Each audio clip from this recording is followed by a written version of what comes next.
This is Phil from Simply Rhino, and in this video I'd like to introduce another new feature in the work-in-progress version of Rhino 7. Today I'd like to take a look at QuadRemesh and how this works in conjunction with the SubD objects I looked at in the last video. I'll start by taking a look at the functionality and command options of QuadRemesh, before moving on to look at a real-world example of how reverse engineering laser scan data can be radically simplified. Finally, I'll take a look at using QuadRemesh to help determine the starting topology of this conceptual model of a hand wash dispenser, before moving on to look at some more SubD modeling workflows. In the previous SubD video, I mentioned that in some cases limiting SubD to a four-sided topology can be useful, particularly when SubD is being used as a step in the modeling process and the ultimate aim is to output good quality NURB surfaces, which of course have a four-sided topology. I also looked at using meshes as the starting point for SubD objects. Now, one of the limitations of the existing mesher in Rhino is that it outputs a mixture of triangular and quad meshes, and because of this it is not an ideal starting point for moving to SubD. Also, the way in which the original object is built determines the final mesh topology. Let's take a look at a couple of small examples. Here we have a polysurface that has 5 constituent surfaces. If we look at a mesh created with the standard mesher, you'll see an uneven topology, a mixture of quad and triangular meshes, and that the mesh is split about the surface edges. Now if we look at the same geometry, but this time modeled as a revolved, trimmed surface, then the mesh created using exactly the same settings is very different. So, what QuadRemesh gives us is a way of creating a quad mesh with control over the topology. The face layout, number of faces and size of faces all have some level of control, making the mesh output much better for the downstream workflow. QuadRemesh also allows us to output SubD directly.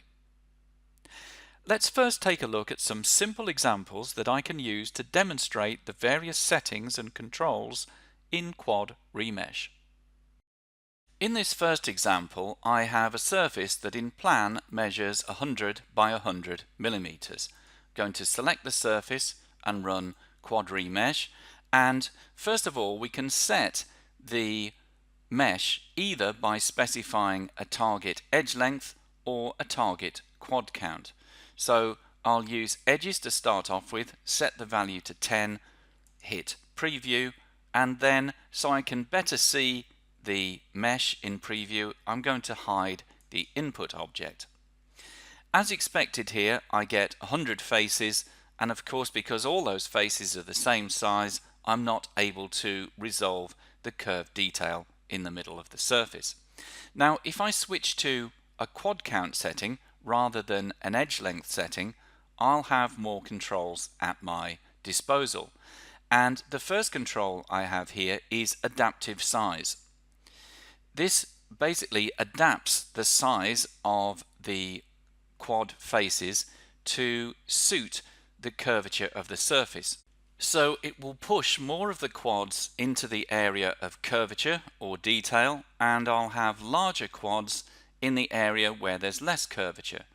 So this works on a percentage basis. 0 is no adaptation and 100 is fully adaptive. And now you'll see with that value set on its highest that I have large quads here and smaller quads here that are pushed into this area. So now I'm able to better resolve this curved form. Now, one of the things that you may see with this in certain instances is that, particularly in this case where we have something that is linear, that maybe the shape is starting to distort slightly in the middle. Now, what you can also do is you can run an option called adaptive quad count. What this does, it pushes more quads into the areas of curvature or detail and will increase the target quad count here. And you'll see it does this quite substantially. So what I can do in this case to reduce the overall quad count is to reduce the adaptive size, and you'll start to see that the quad count comes down,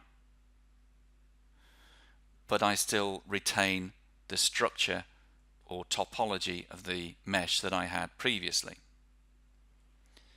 When I want to build the mesh, I just hit OK.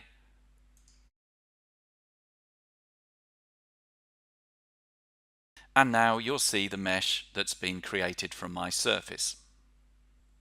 In this second example, I have a recessed feature with a sharp edge.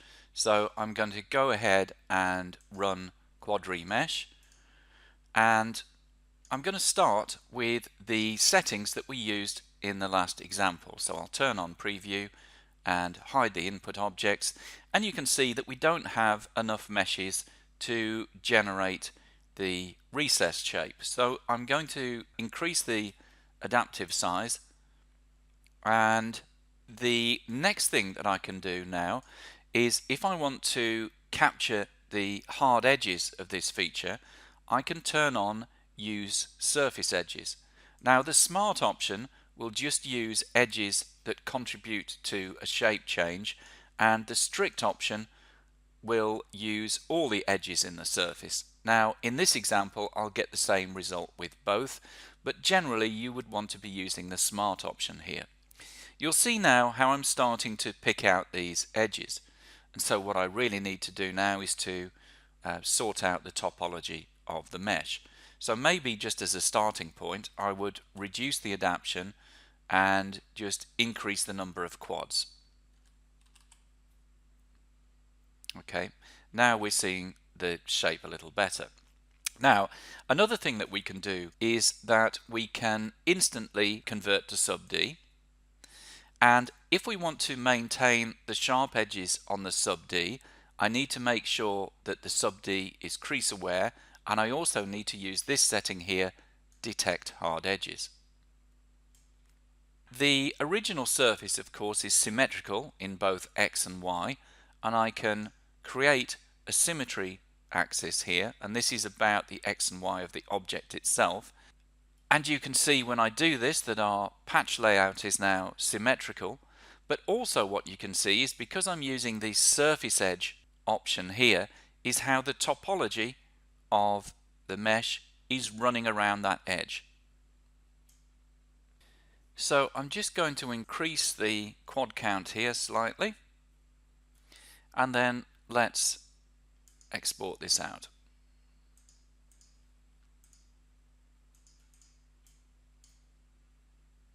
So if we have a look at these two, looking pretty similar, you'll notice that in this original here I have a hard edge around the miters. Now I can get that back here in my SubD just by using sub-object selection, picking these edges here, and then adding a crease to those. So now you can see I have a SubD with controlled topology that closely resembles my target polysurface. In this example I have a cylindrical feature that's raised out of a planar surface. Now if I run QuadRemesh and I preview the result and just for the moment hide the input object, then you'll see that using similar settings to we ended up with in the previous example, I can get a good result. And you'll see that the topology here transitions from being circular to being much more rectangular as it gets out towards the edge of my planar surface. If I wanted the circular topology to persist slightly further, so I could, for example, put a circular feature into the resulting SubD, then what I can do is I can use guide curves. So I'll turn on a layer here that has a curve on this, and I'll select that curve and enter to accept the result. And I have some options with the curve influence here. I can have that having no influence, I can use an approximate influence, or I can create either an edge ring or an edge loop. Now the edge loop would be the obvious answer in this situation, and now you can see that I've got an edge loop that is near to my guide curve, and now all of the topology inside of that is circular. So let's now build the SubD and take a look at putting in that round recess. So I'll just move the SubD surface out of the way, and here I want to pick a face loop, and I'm going to use the gumball to push that down. A couple of quick things that I'll mention that perhaps I should have mentioned in the last video is that it's a good idea to have a line to object set, and it's also a good idea to use smooth dragging so that you don't inadvertently snap to any objects. Smooth dragging will give you much more control over moving faces and edges with the gumball. So just going to pull down now here just to create this, and let's put another one here. So let's pick another face loop and pull that down too. I'll push that one upwards maybe. So now you can see that because we've been able to control the topology of the mesh or the SubD, we can now create a SubD object that we can modify in a particular way.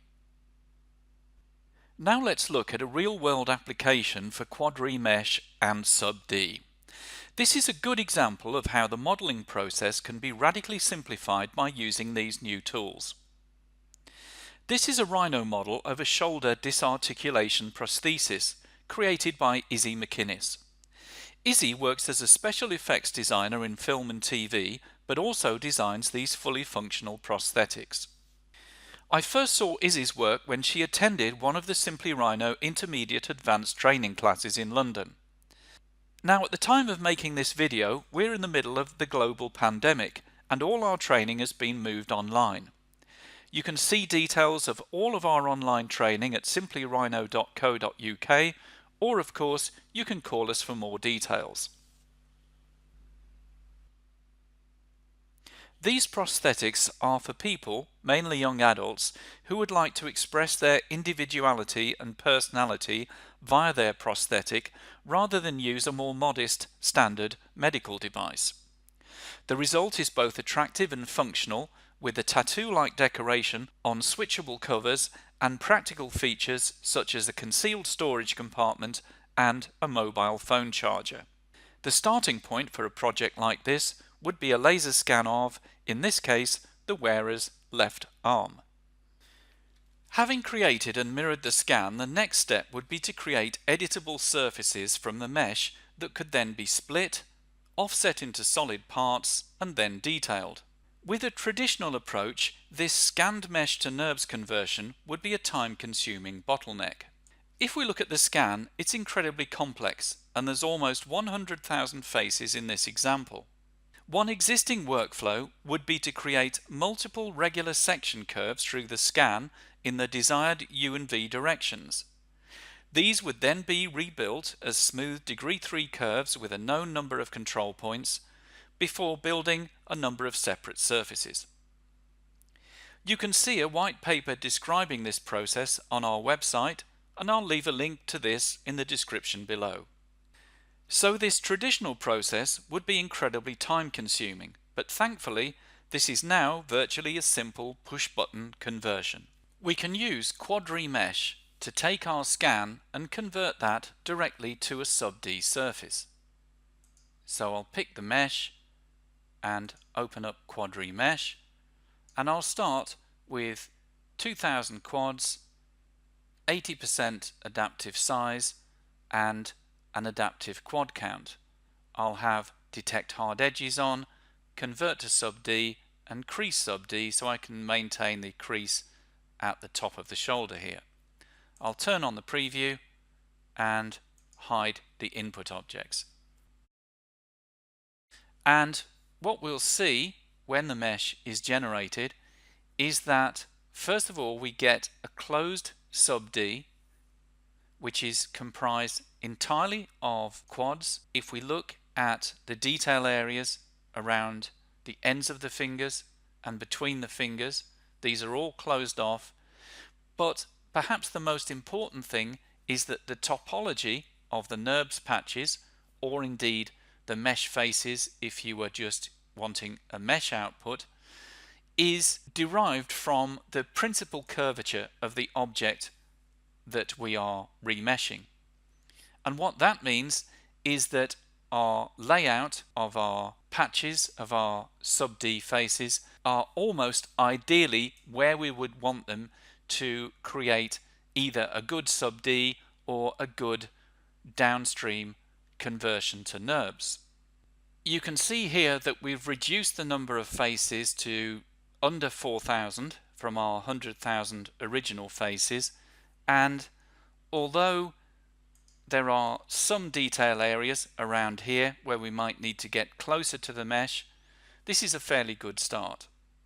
Now in reality, probably what we would want to do is to create a separate QuadRemesh for the forearm, where we'd want the quad layout on that to be fairly open, and then a separate quad meshes for the hand and finger details where we've got a much higher level of detail that we need to resolve. And because the parts are going to be split out, there is no problem in creating those separate meshes. However, before we do that, I'm just going to accept the SubD conversion and move this out of the way, and then just compare these two objects with each other. Okay, so what you can see is that we get a really good, clean, smooth conversion of our scan, and immediately we have a surface that we can actually work with. So the importance of this is that we can do something perhaps in 1 or 2 minutes that might have taken half a day previously. So now let's take a look at a couple of strategies for the forearm part. First, we could take a copy of the scan and trim out the section we needed. Next, we can use QuadRemesh to produce a SubD surface with a limited number of faces. As the scan mesh is now open, I'm going to use the interpolate option to get the SubD closer to the target mesh. This is the time-saving part where we can go very quickly from a complex mesh to a simple editable SubD surface. Next, we have a choice as to whether to continue working in SubD or convert the SubD to NURBS. For offsetting as a solid and splitting into panels or parts, we could use either, but if we wanted to apply the tattoo style decoration with either flow along surface or orient on surface, then NURBS may be the best option, but the simplest solution might not be the most obvious. Let's first of all convert the SubD surface to NURBS.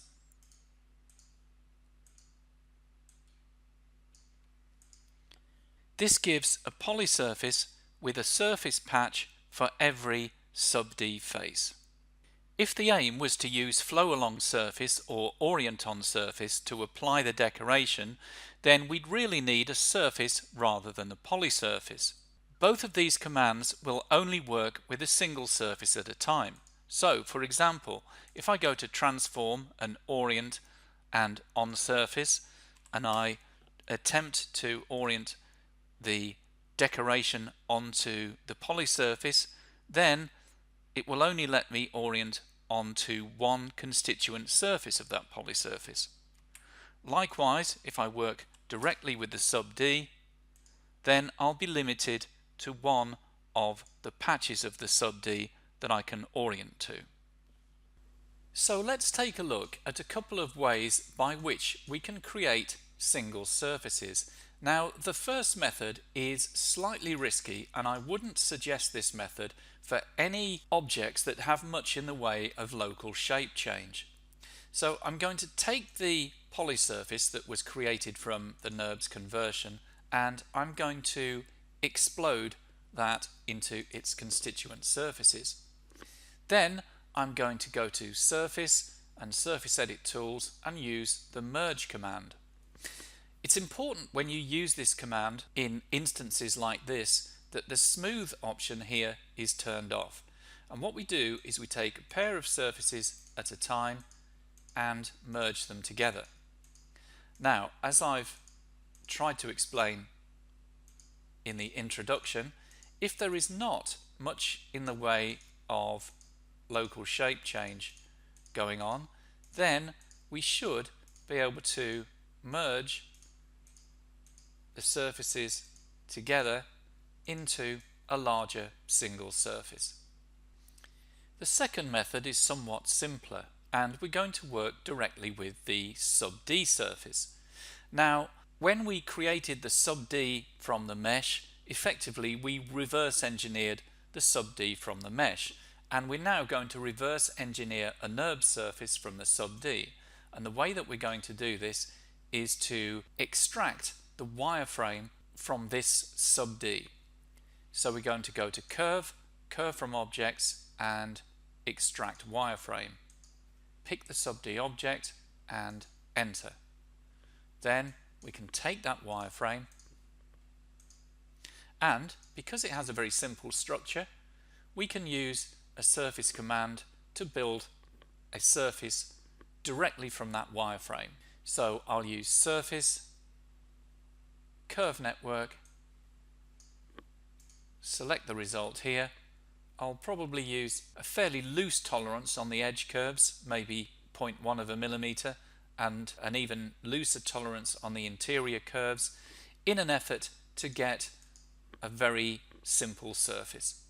And then I'll accept the result, and there is my single surface.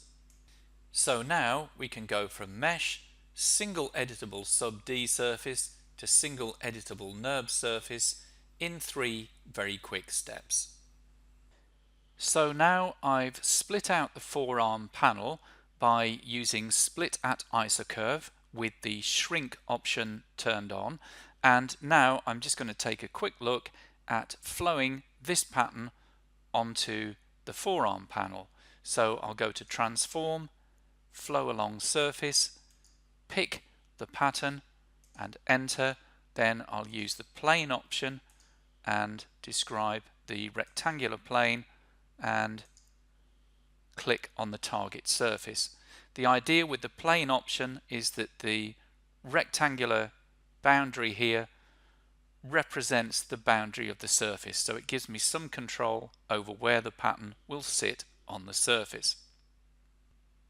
So now let's take a look at the result, and you can see both the surface of the panel and the pattern look acceptable. Let's now take a quick look at how to create a solid offset panel using SubD. So the first step would be to remove the appropriate faces. So I'm going to use the Face Loop tool here and select the faces I want to remove and then delete them. Now note at this stage that the corners will become smooth. This isn't what I want to achieve, but this is fairly easy to sort out once we've thickened the panel. So next I'll use the Offset SubD command to create a solid offset, and I'll flip the direction because I want to offset inwards, and I'll set the distance to 4 millimeters. And again you'll see that the edges are smooth, which isn't what I want in this instance, so I'll switch to the flat display mode. Now there is now an icon for this tool which toggles between flat and smooth display mode, but you can also use the tab key to toggle between those modes. Now that I'm in the flat mode, I'm going to select the edges, so I'm using sub-object selection here, holding down Shift and Control. Once I've got all those edges selected, I can add a crease to them, then I can return to the smooth mode and we'll see the final result.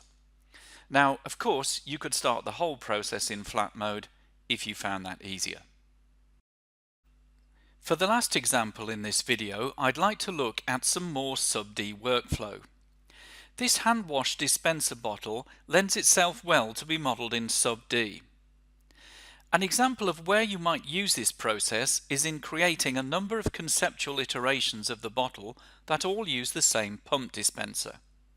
So there would be a need to generate the concepts quickly, but they would also need to be modelled reasonably well so that good quality renderings can be produced from the Rhino data. So the starting point for this model would be this open polysurface with these curves projected onto the front curved surface. So I'll pick the polysurface, I'll run QuadRemesh, and I'll turn on the preview and hide the input objects. I'll make sure that my output is SubD, and I'll select the curves that I want to influence the topology. And I'll choose edge loop. Finally, I'll set y-axis symmetry, and to improve the edges, I'll select Smart Edge, and then I'll accept the result. Whilst the SubD is highlighted, I'll move that to a new layer, and I'll copy that onto a third layer.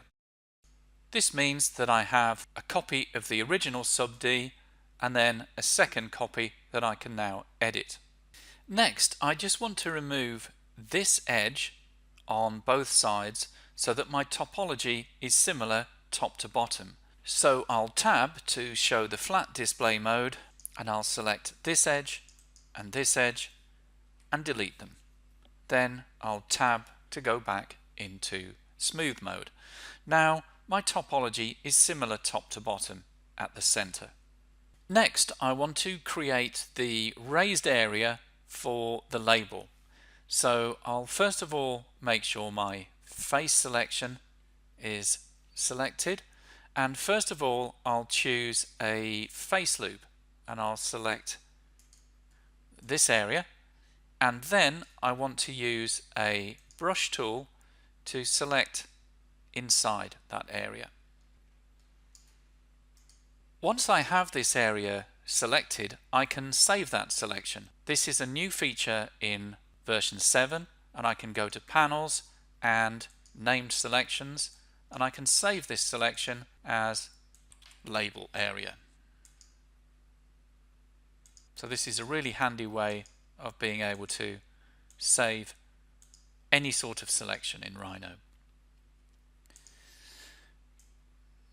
With that area selected, I'm just going to push this out very slightly. So I'm going to turn on the gumball, make sure the gumball is aligned to object with smooth dragging, and just pull this out slightly.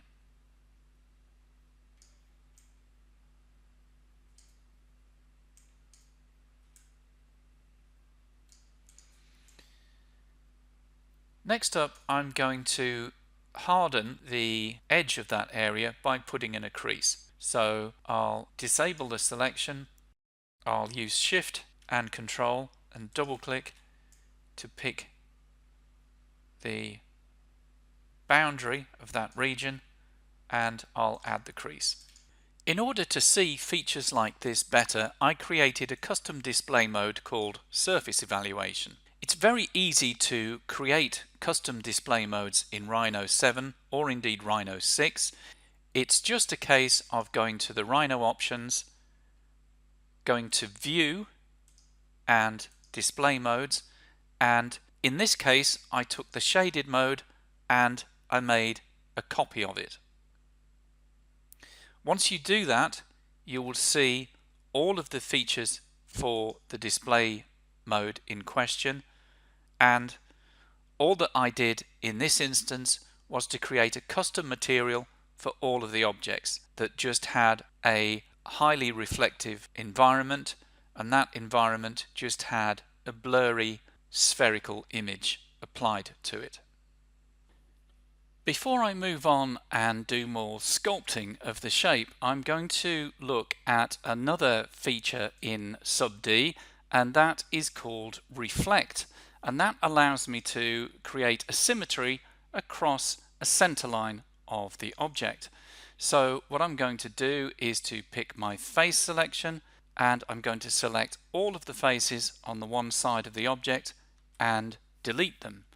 I'm then going to run the reflect tool, and I'm going to pick the SubD that I want to apply a reflection to.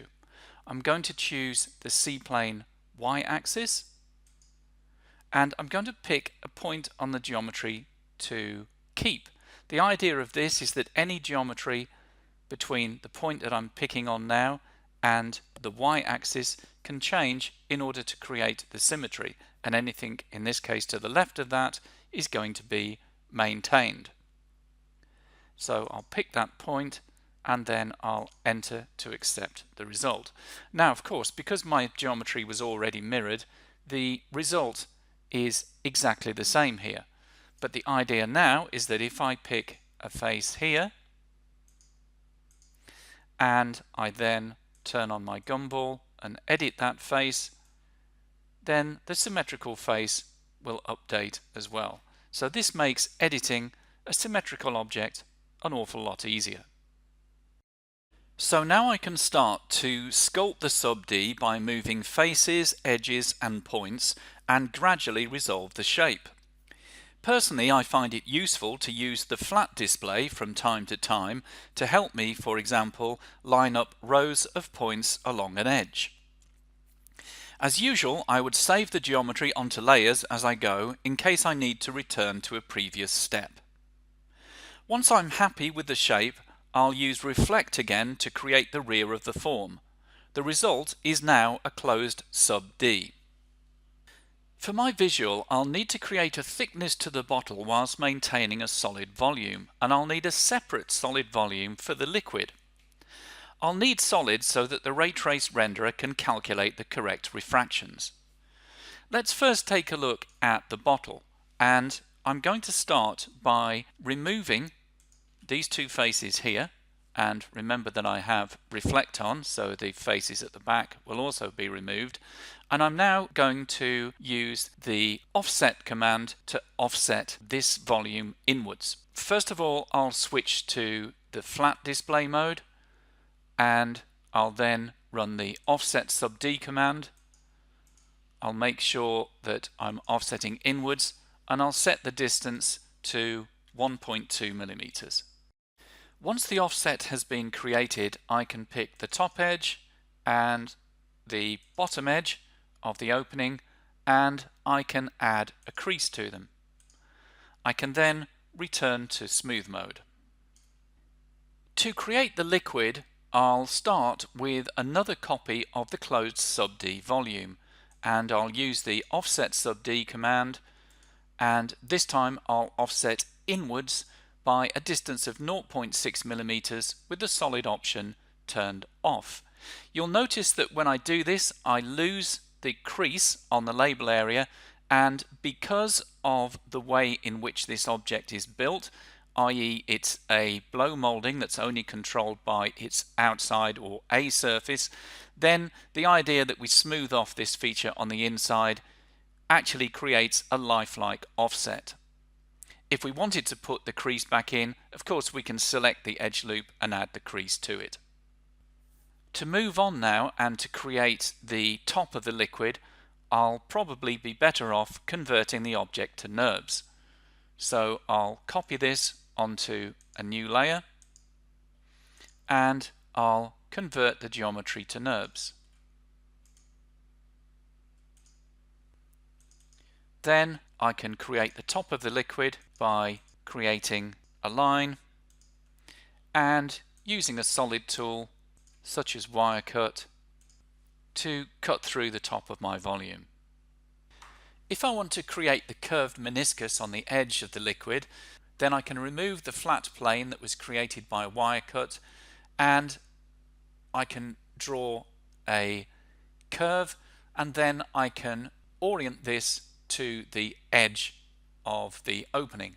So I'll use transform, orient perpendicular to curve, and then I'll pick this edge here. You see that orient's perpendicular, and I'll flip this in Y to get this the right way around and place this here. Okay, then I can use sweep one rail with the chain edges option turned on and auto chain selected. Pick the edge as the rail and then pick the cross section curve and enter. Just accept the default freeform and do not change cross sections for this. Join the sweep onto the Polysurface,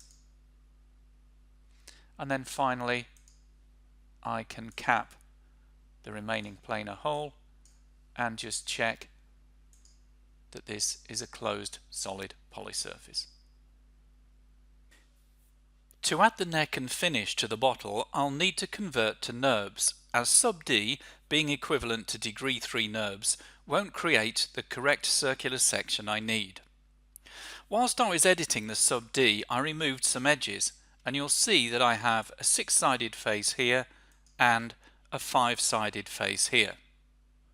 When I convert to NURBS, there'll be some extra patches added here that I'm not in control of, and it's probably a good idea to avoid these 5- and 6-sided faces where possible. The rest of the model can now be completed in NURBS. I created the transitional neck and finish with screw thread as a solid Polysurface, and then I joined this to the solid bottle. Although there are 2 solid components, it's much easier to separate out the inner and outer surfaces of both, and then trim, join and fillet the outer surface and repeat for the inner before joining everything back into a solid. So that's about it for this video. Please feel free to leave any comments below, and if you found this video useful, please hit the like button. To keep up with all the latest Rhino news and developments, please subscribe to this channel. And please do also remember to check out our website for details of our online training. Thanks for watching.